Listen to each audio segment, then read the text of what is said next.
Nouvel épisode de En voiture, l'immobilier, avec une anecdote terrain. Je viens de raccrocher là, avec une cliente qui m'a fait une offre très agressive, en tout cas jugée comme telle, et je partage là l'avis des clients vendeurs.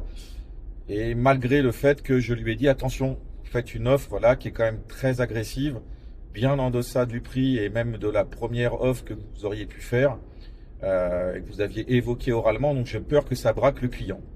Et elle m'a dit non, non, mais de toute façon c'est comme ça, faites une offre et je vous demande de la transmettre. Bon, donc moi je me suis exécuté, hein, pas de problème.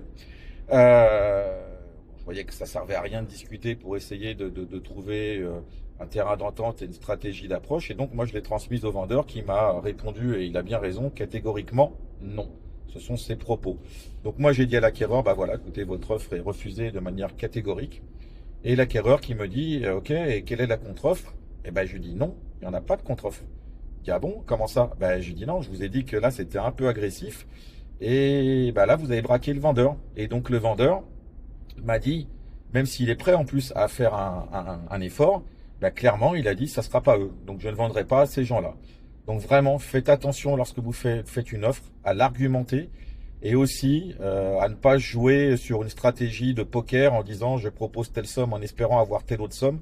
Et n'hésitez pas à échanger avec le conseiller immobilier qui lui est en général les tenants et aboutissants du dossier et qui sera à mon avis de bons conseils. Voilà, donc moralité, la personne n'achètera pas cet appartement et pour une mauvaise stratégie en termes d'offre d'achat. À très bientôt.